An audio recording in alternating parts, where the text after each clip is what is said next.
Hello everyone, this is Ottoman Robot, and today I'm going to give you the behind the scenes tour of what it took to produce the Eric Haze animated video content for the Sphere in Las Vegas. I was commissioned by Beyond the Streets curator Roger Gassman to produce a 3-part artist series and promote the Super Bowl. The first drop of the series was by legendary graffiti artist Eric Haze with his iconic typography and icons. Paying homage to both Las Vegas and football while taking over the Sphere, the video was showcased every hour for 10 days leading up to the Super Bowl. As many of you already know, the Sphere is a fantastic and unique digital screen consisting of millions of LED pucks. The puck houses a radial cluster of 48 RGB LED diodes that illuminate in unison to represent 1 pixel of media content. With a height of 366 feet and a diameter of 516 feet, it is 3000 nits at its brightest, and that can be adjusted based on ambient conditions, resulting in a high-definition bright display. I never worked on a spherical canvas before, but the Sphere team has a real thorough onboarding process walking you through the tech and project flow. They guide you through the process and support you in any way they can. They have an exceptionally well-prepared tech pack giving you the tools to produce and preview the Exosphere content. They even have an interactive real-time pre-visualization environment in Unreal Engine where you can load your content and simulate daylight or nighttime settings, ultimately allowing you to manage and adjust playback and canvas brightness. In my case, I started with an After Effects template that also allows you to set up with the right frame rate and canvas parameters, including the proper render and export settings. What's also awesome about the After Effects file is that you can simulate views of the Exosphere throughout Las Vegas, giving you the chance to view your video from different vantage points within the city. The Sphere team has a pretty vigorous quality control process. Usually things get out of whack at the seam where the right edge and the left edge of the canvas meet. That is the most complex part of the process in my opinion.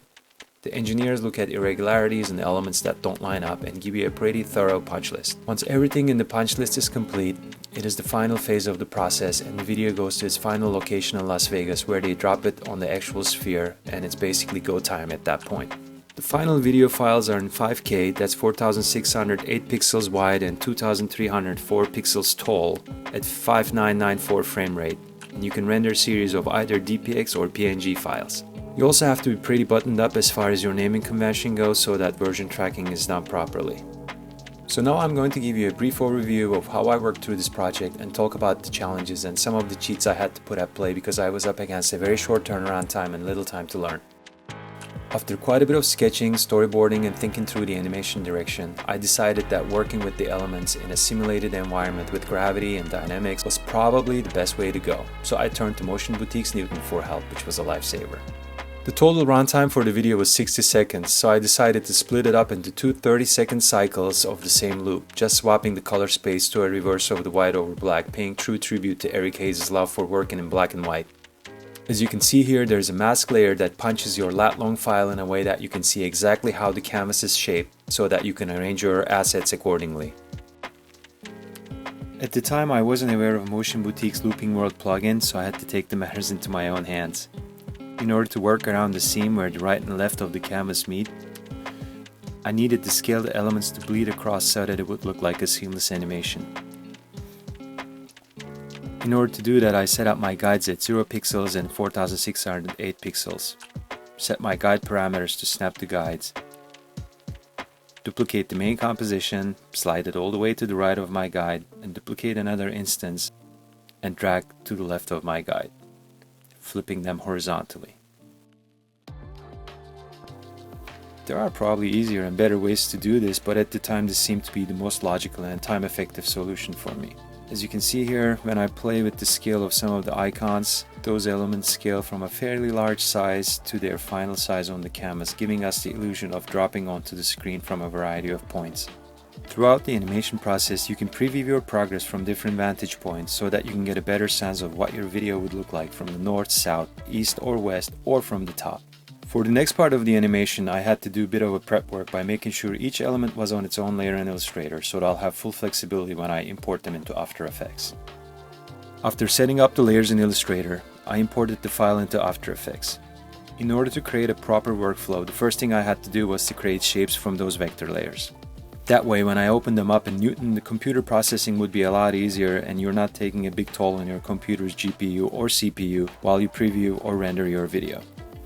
I wanted to create a bit of a parallax effect, so I set up 3 layers of icons that are grouped by different size and opacity, moving across the canvas at different speeds. At the first layer here, I had these larger icons with 10% opacity, and I used the offset function to move them across the canvas.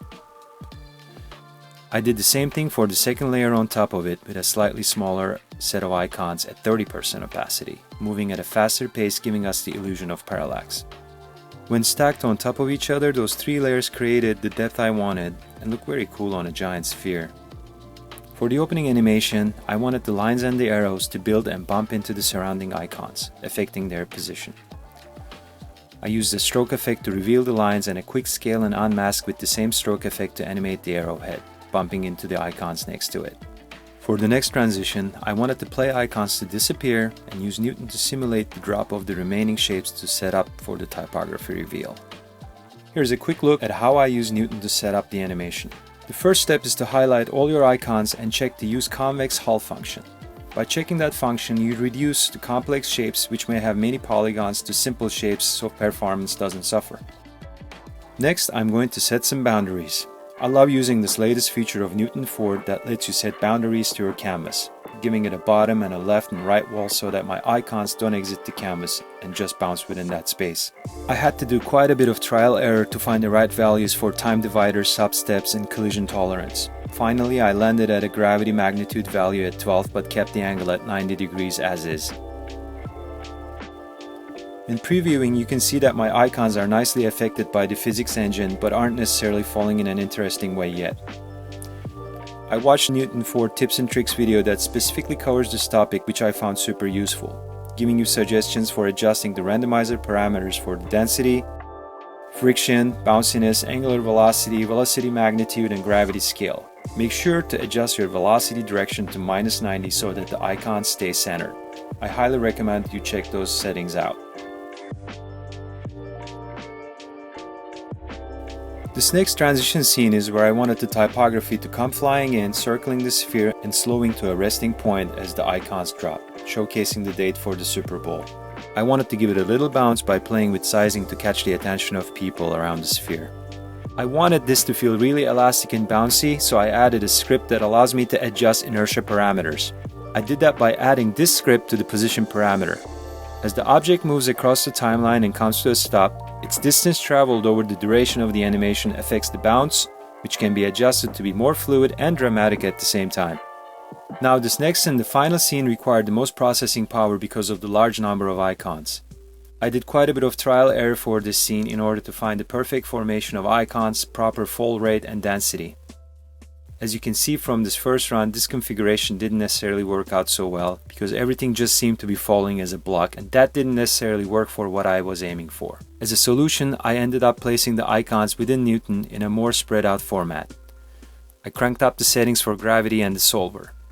I set the collision tolerance to 450 and substeps to 20, while the time divider is set to 2. I needed the icons to have a balanced amount of space in between, tumble and nestle on top of one another while not killing the processor and the GPU.